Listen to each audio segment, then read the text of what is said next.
This video is going to hopefully be short and sweet. We need to do some arithmetic before we can get ready to move into the algebra portion of the section.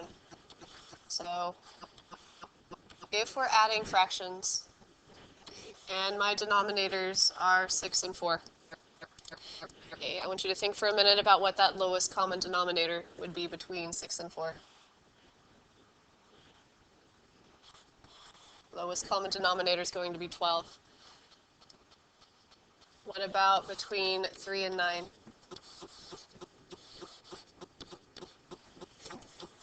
Or between 10 and 15?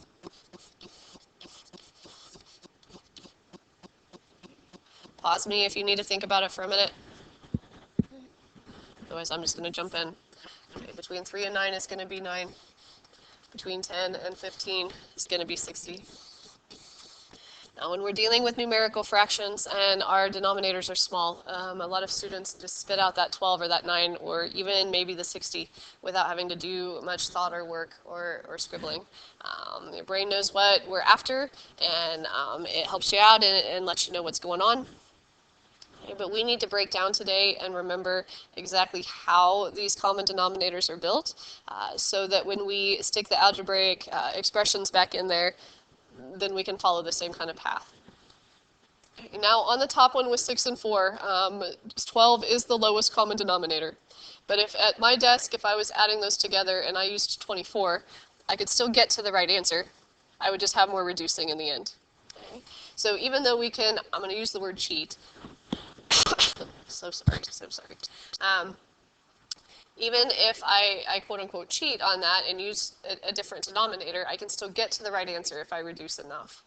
Okay. Now, unfortunately, if we don't pick the lowest common denominator with our algebraic expressions, then we're going to be up a creek. We won't be able to get it reduced to lowest terms. We're going to be stuck in the middle of something we don't know how to finish. So it's very important that we find that smallest denominator. Now, sometimes it's hard for students to make this translation because we spent all of the last chapter finding greatest common factors. And so we said, well, between 6 and 4, that'd be 2, or 3 and 9 would be 3, or 10 and 15 would be 5. But that's not the direction we're going now. When we're finding a common denominator, then the 6 and the 4, the 3 and the 9, the 10 and the 15, those are our factors. And we're trying to build the smallest number that those are both factors of. Finding the smallest number that 6 and 4 both go into.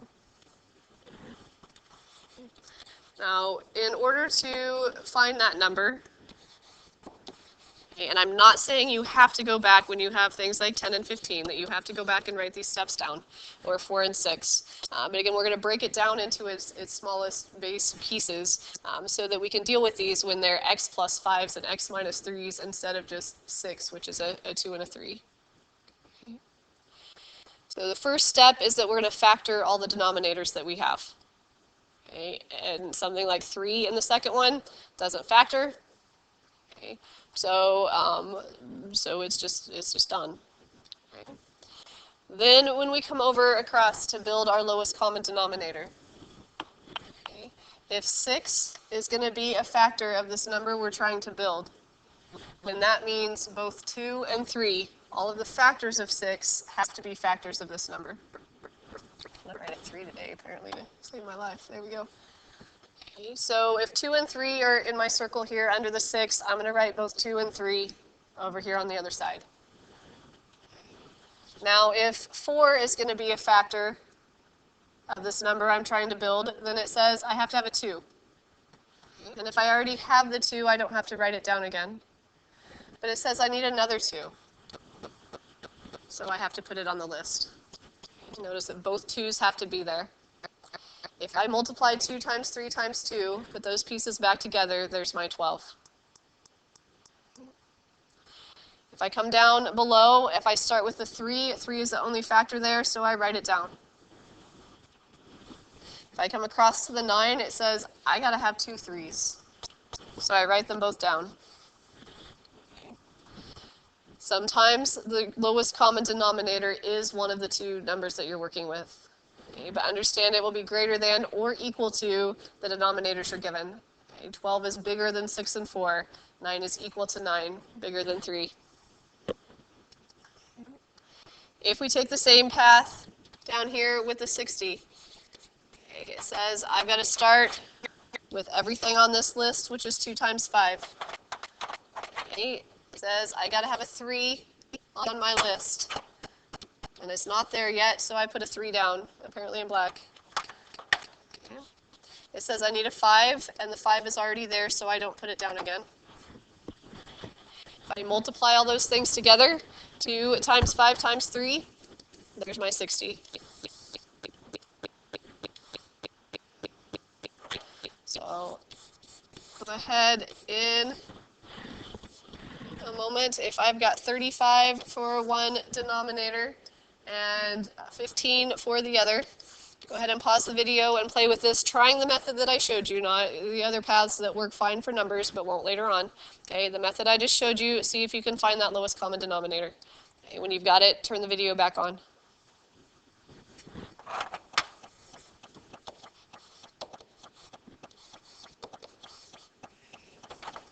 Okay, so first we're going to break down, sticking with blue, the denominators that I have.